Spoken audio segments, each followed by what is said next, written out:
بسم اللہ الرحمن الرحیم ومعنى قیامہ بذاتہ عند المتکلمین ان یتحیز بنفسہ غیر تابع تحیزہ لتحیز شیء آخر۔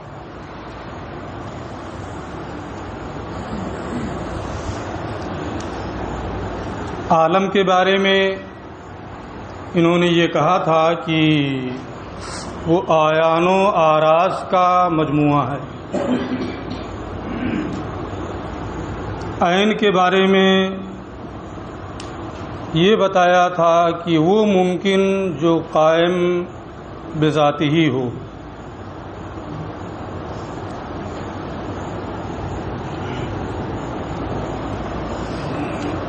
قائم بالذات کا معنی کیا ہے؟ اس سلسلے میں متکلمین اور فلاسفہ کا اختلاف ہے۔ یہ اختلاف اس بنیاد پر ہے کہ متکلمین ذات باری تعالیٰ کو جوہر اور اس کی صفات کو عرض نہیں کہتے۔ اگر جوہر ذات کو اور صفات کو عرض کہیں گے تو اس کا عالم سے ہونا لازم آئے گا، اور عالم اپنے جمیع اجزاء کے ساتھ حادث ہے تو اس کا حادث ہونا لازم آئے گا۔ اس لیے عین اور عرض کی ایسی تفسیر متکلمین کرتے ہیں کہ وہ ذات باری تعالیٰ کو شامل نہ ہو۔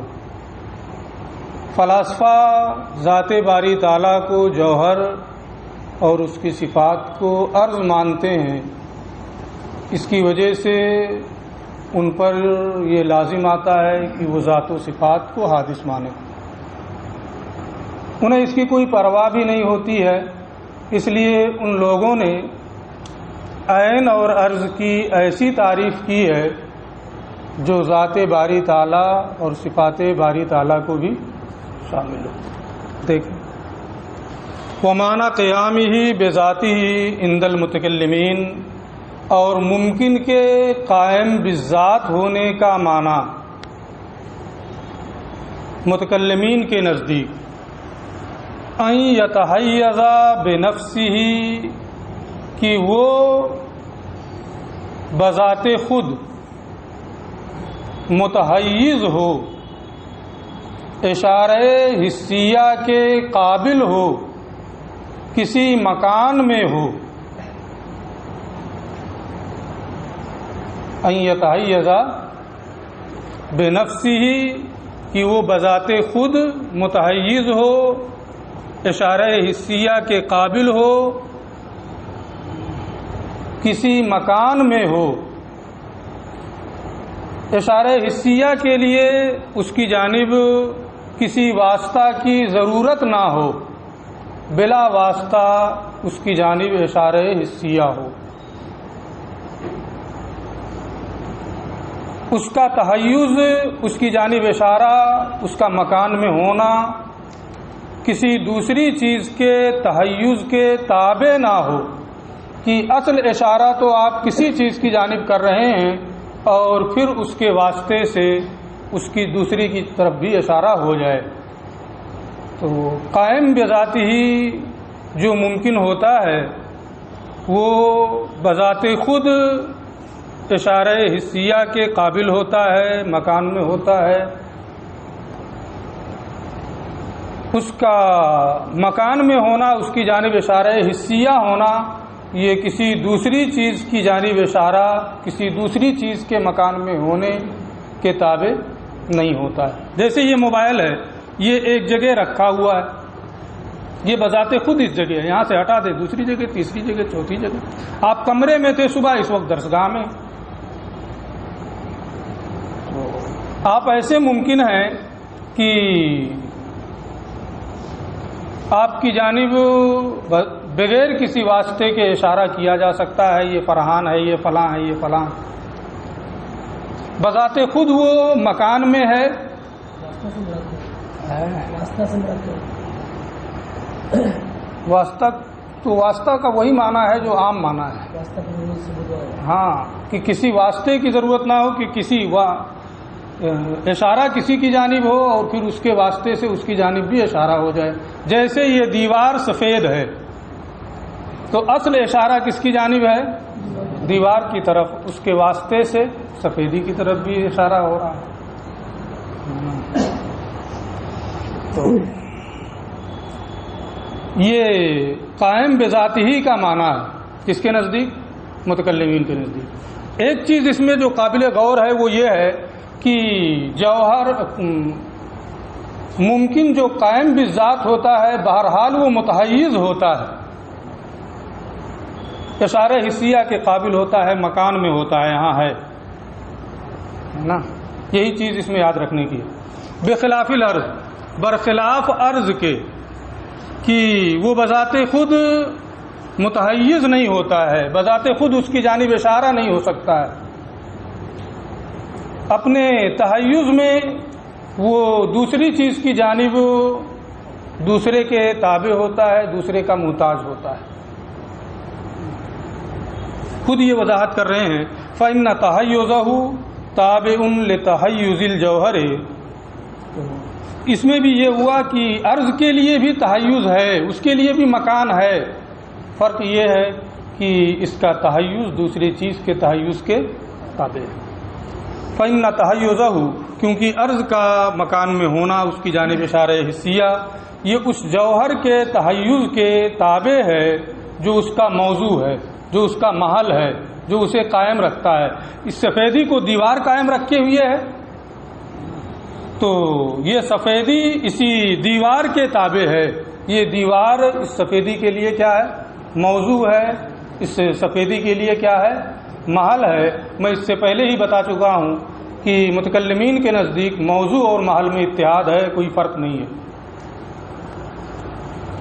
اے محلہ الذی یقومہ، یعنی وہ جوہر جو اس عرض کا محل ہے، جو محل اسے قائم رکھتا ہے. ومعنی وجود الارض فی الموضوع، اور عرض کے موضوع میں پائے جانے کا معنی کہ عرض کسی موضوع میں، کسی محل میں کے تابع ہو کر کے پایا جاتا ہے. ہوا ان وجودہ فی نفسہ ہوا وجودہ فی الموضوع. وہ یہ ہے کہ عرض کا بذات خود وجود وہ موضوع ہی میں پایا جانا ہے، الگ سے وہ نہیں پایا جائے گا. جب بھی پایا جائے گا وہ موضوع ہی میں پایا جائے گا. اسی وجہ سے عرض کا انتقال موضوع سے، محل سے یہ ممکن نہیں ہوتا ہے. اگر اس کو منتقل کریں گے تو یہ فوت ہو جائے گا.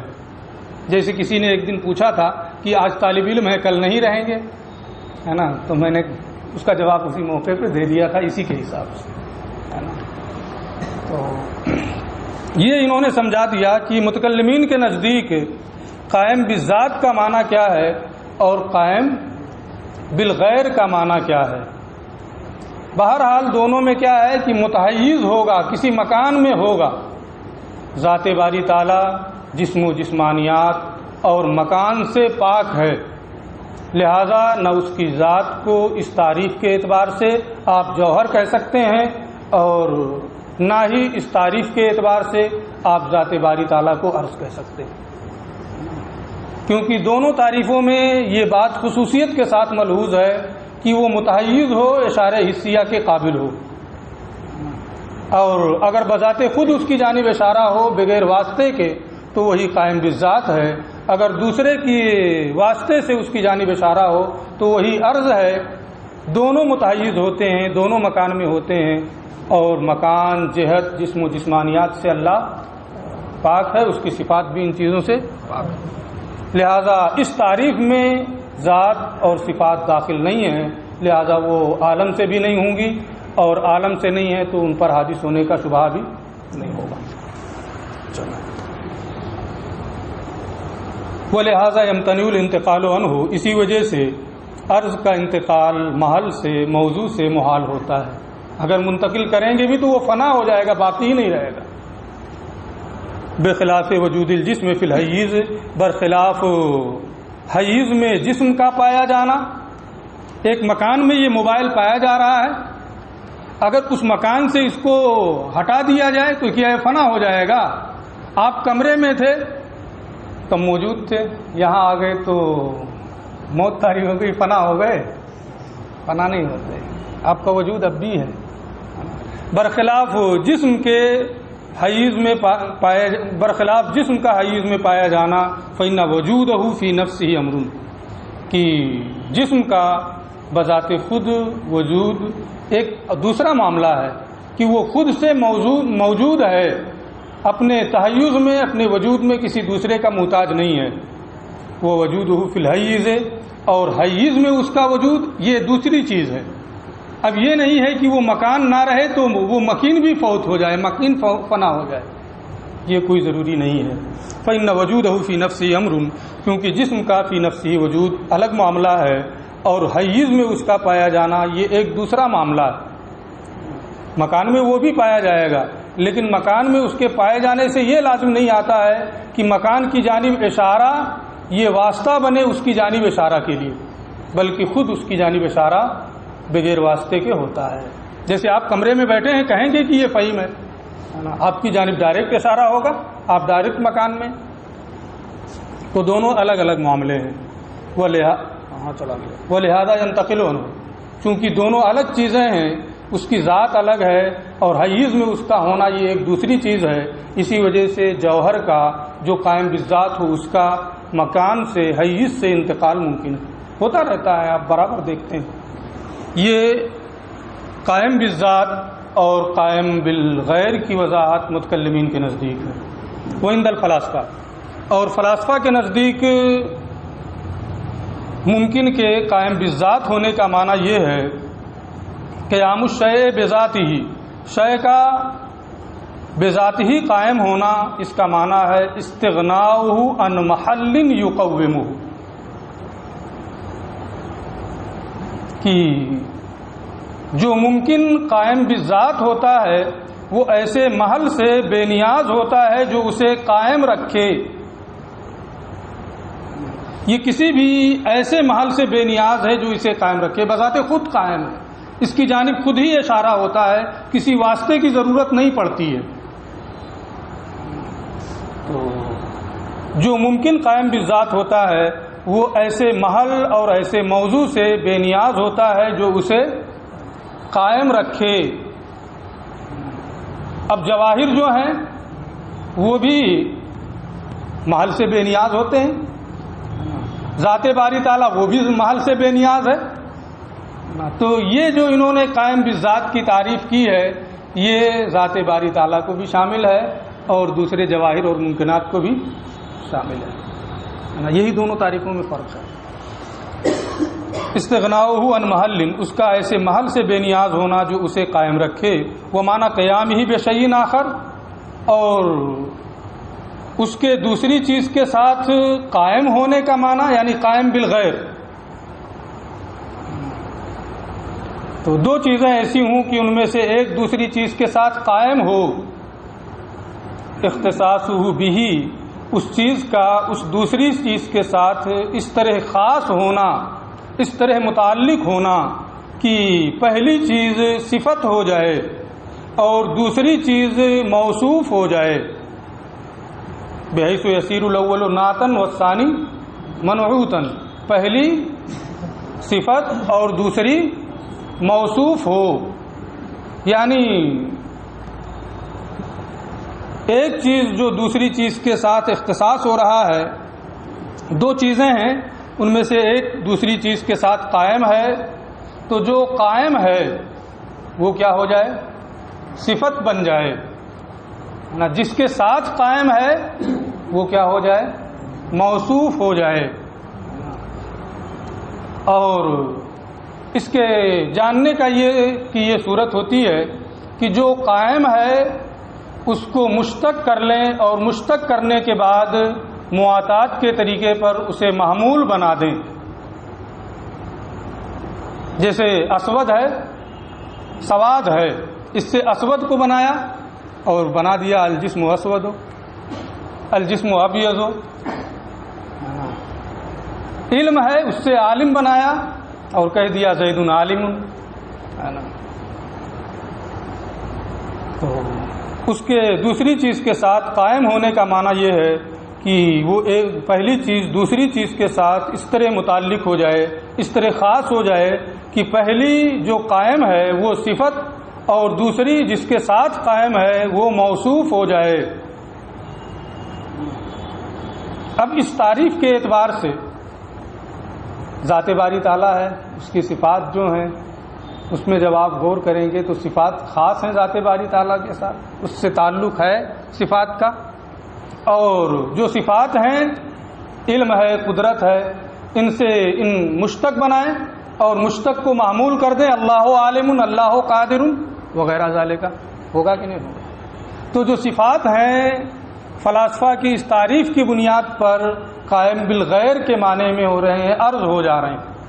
تو ان کی پہلی جو تعریف ہے اس کی بنیاد پر ذات باری تعالیٰ عین، دوسری جو تعریف کی عرض کی اس کی بنیاد پر ذات باری تعالیٰ عرض، اور جب عین اور عرض ہو گئے تو عالم سے ہوں گے، عالم ہوئے تو حادث ہوں گے.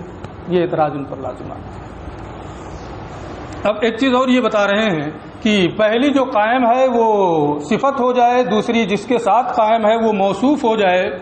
سواء کانا متحیزا، یہ کوئی ضروری نہیں ہے کہ وہ متحیز ہو، متحیز ہو یا نہ ہو، کسی مکان میں ہو تو بھی اسے کہیں گے کہ یہ صفت ہے، اس کے ساتھ قائم ہے موصوف کے ساتھ. جیسے سواد ہے، جسم ہے، سواد یہ جسم کے لیے حیز ہے اور سواد یہ قائم ہے موصوف یعنی جسم کے ساتھ. سواء کانا متحیزا، خواہ وہ متحیز منعوت جو ہے وہ کسی حیز میں ہو، موصوف کسی حیز میں ہو، یہ بھی چلے گا. سواء کانا متحیزا، خواہ وہ موصوف کسی حیز میں ہو، کما فی سواد الجسم، جیسے سواد جسم میں ہے کہ جسم کے لیے حیز ہے، اولا یا اس کے لیے وہ متحیز نہ ہو، کما فی صفات الباری عز اسمہ، جیسے کہ صفات باری عز وجل ہیں اور مجردات ہیں، عقل ہے، نفس ہے، ملائکہ ہیں، یہ تمام چیزیں مجرد ہیں، اشارہ حسیہ کے قابل نہیں ہیں، تو یہ متحیز بھی نہیں ہے. تو ان کے اعتبار سے اس منعوت کا متحیز ہونا ضروری نہیں ہے، اور جب متحیز ہونا ضروری نہیں ہے تو یہ مجردات کو بھی شامل ہو جائے گا، صفات باری کو بھی شامل ہو جائے گا، اور جو اعراض ہیں ان کو بھی شامل ہے. یہ اختلاف قائم بالذات اور قائم بالغیر میں متکلمین اور فلاسفہ کا تھا. اس سے پہلے بھی میں نے کچھ وضاحت کر دی تھی، میں یہ سمجھتا ہوں کہ اب وضاحت کی ضرورت نہیں ہے، آپ سمجھ گئے ہوں گے. وہ ہوا اب اس کے بعد یہ عین کی تقسیم کر رہے ہیں. عالم کی دو قسمیں انہوں نے کی ہیں کہ عین اور عرض. جو عین ہے وہ یا تو مرکب ہوتا ہے یا پھر جزء لا یتجزا یعنی جوہر فرد ہوتا ہے. جزء لا یتجزا بالکل پہلی بحث ہدایت الحکمت میں آپ نے پڑھی ہے، اس کا بیان بعد میں آئے گا، ابھی ہمیں دوسری چیز سمجھانا ہے. وہ ہوا اعمالہ قیام بذاتہ من العالم، اور عالم میں سے جو چیز قائم بذات ہی ہے، جس کے لیے بذات ہی قیام ہے، اما مرکب، یا تو وہ مرکب ہوگا، من جزئین فصاعدا، یا تو دو جز سے مرکب ہوگا یا دو سے زیادہ سے مرکب ہوگا. اس میں ترکیب پائی جائے گی یا ترکیب نہیں پائی جائے گی، سیدھی سیدھی بات. اگر وہ دو یا دو جز سے زیادہ سے مرکب ہے تو اسی کو جسم کہتے ہیں. اگر دو یا دو جز سے زیادہ سے اگر مرکب ہے تو اسی کو کیا کہیں گے؟ جسم کہیں گے. اور اگر ترکیب نہیں ہے تو وہی جزء لا یتجزا ہے، جوہر فرد ہے. دو قسمیں. اور جس کے لیے بذات ہی عالم میں سے قیام ہوتا ہے یا تو وہ دو جز یا دو سے زیادہ سے مرکب ہوگا اور وہ جسم ہے. جسم کے بارے میں اختلاف ہے. یہاں تین مذاہب انہوں نے ذکر کیے ہیں. ایک تو یہ کہ جسم دو جز سے مرکب ہے. جسم کی ترکیب کتنے اجزاء سے ہے؟ دو جز سے ہے. یہ جمہور اشاعرہ کا مذہب ہے. دوسرا مذہب ہے بعض اشاعرہ کا، وہ کہتے ہیں کہ جسم تین اجزاء سے مرکب ہے. اور تیسرا مذہب ہے فلاسفہ کا اور ابو علی جبائی کا کہ جسم 8 اجزاء سے مرکب ہے. جسم 8 اجزاء سے مرکب ہے. اس میں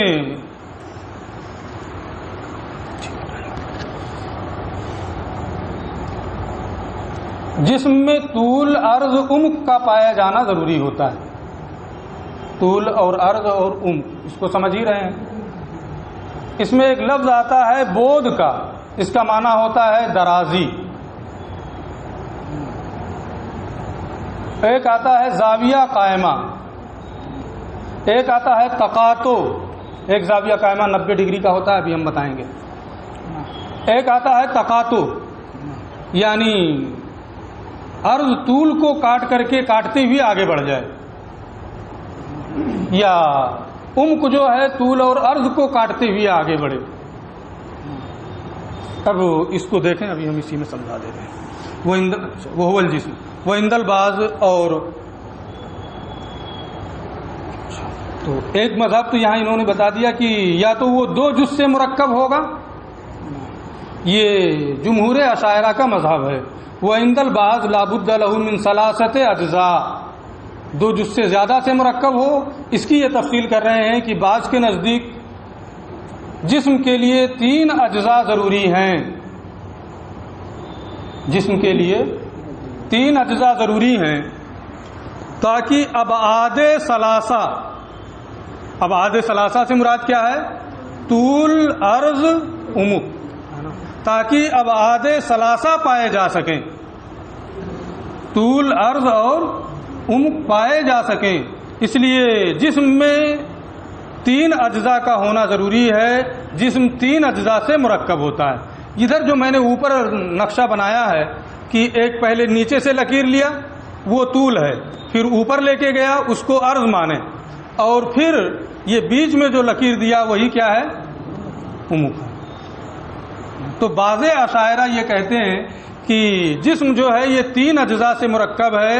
طول اور 3 اجزاء سے مرکب ہونا اس لیے ضروری ہے تاکہ اس میں ابعاد ثلاثہ پائے جا سکیں. اگر 2 ہی جز رہے گا تو طول اور عرض تو پا لیا گیا، عمق کہاں ہے؟ اس لیے جسم کے تحقق کے لیے کم سے کم 3 جز ضروری ہے. ان کی دلیل بعد میں آئے گی 2 والے کی. اور بعض لوگوں کے نزدیک جسم کے لیے 3 اجزاء ضروری ہیں تاکہ ابعاد ثلاثہ متحقق ہو سکیں. ابعاد ثلاثہ سمجھ گئے ہیں، اور طول اور عرض بھی سمجھ گئے ہیں، عمق بھی سمجھ گئے ہیں. یعنی طول والعرض والعمق، یہ خود ہی کہہ رہے ہیں کہ ابعاد ثلاثہ یعنی طول، عرض اور عمق پائے جا سکیں. یہ ہو گیا، یہ تو بہت آسان ہے. وہ اندل بعض، اور بعض لوگوں کے نزدیک یعنی ابو علی جبائی کے نزدیک جسم 8 اجزاء سے مرکب ہے. جسم کتنے اجزاء سے مرکب ہے؟ من 8 اجزاء، 8 اجزاء سے مرکب ہے جسم، تاکہ ابعاد ثلاثہ کا تقاطع پایا جا سکے. طول کا تقاطع عرض کرے، ہے نا، اور ان دونوں کا تقاطع عمق کرے. تقاطع کا معنی یہ ہوتا ہے جیسے میں نے یہ ایک لکیر بنائی، ہے نا، بیچ میں سے اسی کے ایک لکیر ایسے اور بنا دیا، تو یہ تقاطع ہو گیا. بیچ وہ اس طول کا کیا ہو گیا؟ اس کو کاٹتے ہوئے وہ آگے گزر رہا. تو ابو علی جبائی نے یہ کہا ہے کہ جسم کے لیے 8 اجزاء ضروری ہیں تاکہ ابعاد ثلاثہ کا تقاطع ہو سکے، یعنی طول کو عرض کاٹے اور طول اور عرض کو عمق کاٹ رہا ہو. کیسے؟ علی زوایا قائمہ، زاویہ قائمہ پر یہ تقاطع ہو رہا ہو تاکہ 2 سطح جوہری کا وجود ہو سکے. 2 سطح جوہری کا وجود ہو سکے. اب اس میں تقاطع کیسے ہوگا اس کو آپ جو میں نے نیچے بنایا ہے اس سے دیکھیں، اور جیسے بنایا ہے ویسے دیکھیں. ایک لکیر میں نے دی ہے نا، یہ طول ہے. پھر میں نے ایک لکیر دی، وہ کیا ہے؟ عرض ہے. پھر دونوں کے ملتقا پر جہاں دونوں مل رہے ہیں، اب نقشہ تم لوگ دیکھو، میں سمجھا رہا ہوں. دونوں کے ملتقا پر ایک لکیر میں سیدھے لے گیا، تقاطع ہو گیا کہ نہیں؟ پھر ایک لکیر نیچے لے کے آیا، تقاطع ہوا نہیں کہ نہیں ہوا؟ کل کتنے زاویہ قائمہ اس میں بن گئے؟ 4. اس تقاطع کے بعد میں جتنا میں بنایا تھا، ابھی جتنا بولا ہوں اتنا ہی صرف سمجھنا ہے نا. ابھی وہ اوپر والی 2 لکیریں جو بعد میں بنایا تھا، یہ نیچے جو 2 لکیریں بنایا تھا اس کو رہنے دے، ہے نا. تو اس میں کتنا زاویہ قائمہ بنا؟ جب ایسے بنایا ہوں، یہ ہے، پھر یہ لے گیا، پھر یہ کیا، پھر یہ کیا. ایک زاویہ قائمہ یہ، ایک زاویہ قائمہ یہ، ایک زاویہ قائمہ یہ، ایک زاویہ قائمہ یہ، 4 زاویہ قائمہ بن گیا نا. تو اب اس طول کو جو میں نے پہلے لیا تھا کہ یہ طول ہے، پھر اس کو بڑھایا. اس کا تقاطع ہو رہا ہے کہ نہیں ہو رہا ہے؟ تقاطع ہو رہا ہے نا. 4 زاویہ قائمہ ہو گیا. ایک زاویہ قائمہ 90 ڈگری کا ہوتا ہے. پوری دنیا کتنے ڈگری پہ ہے؟ 360. اتنا بھی نہیں، تم لوگ کم سے کم پڑھا ہوگا جیومیٹری. چلو خیر، ہمیں اس سے بحث نہیں ہے. تو ایک زاویہ قائمہ 90 ڈگری کا ہوتا ہے، جو نماز کے بیان میں پڑھتے ہو 45 ڈگری، وہ نصف زاویہ قائمہ. انحراف جو ہو سکتا ہے 45 ڈگری تک، یعنی نصف زاویہ قائمہ کے نصف تک انحراف ہو سکتا ہے. اگر اس سے زیادہ انحراف ہو گیا تو نماز نہیں ہوگی. یعنی 45 ڈگری ہے نا، وہی 45 ڈگری ہے، وہی نصف زاویہ ہے. پورے کو ملا دیں گے، دونوں طرف 45، ادھر 45 ڈگری، ادھر 45 ڈگری، دونوں جب ملا دیتے ہیں تو مکمل ایک زاویہ قائمہ وہ بھی ہو جاتا ہے نا. بہرحال اس سے بھی ہمیں غرض نہیں ہے. یہ 4 زاویہ قائمہ بن گیا ہے نا. تقاطع بھی پا لیا گیا. اب تقاطع پائے جانے کے بعد اوپر میں نے ایک لکیر کھینچی، پھر نیچے کیا، پھر ایسے ہی نیچے والے میں ایک لکیر ادھر دیا، ایک لکیر ادھر دیا ہے نا. اب 2 سطحیں جوہری ہو گئے، 2 سطح ہو گئی نا، ایک ادھر اور ایک ادھر. اور یہ جو میں نے لکیریں کھینچی ہیں، ادھر ایک، ادھر ایک، پھر ادھر اور ادھر ہے نا، بعد میں یہ اس لیے کہ دونوں میں عمق پا لیا جائے، گہرائی پا لی جائے. تو وہ لکیریں جب میں نے کھینچی تو اب کئی زاویہ قائمہ بن گیا، اور پھر ہر ایک کا تقاطع بھی ہو رہا. تو اسی کو انہوں نے کہا ہے لِيَتَحَقَّقَ تَقَاطُعُ الْأَبْعَادِ الثَّلَاثَةِ عَلَى زَوَايَا قَائِمَةٍ. سمجھ گئے ہیں؟ اس مثال کو رکھیں گے تبھی سمجھ پائے.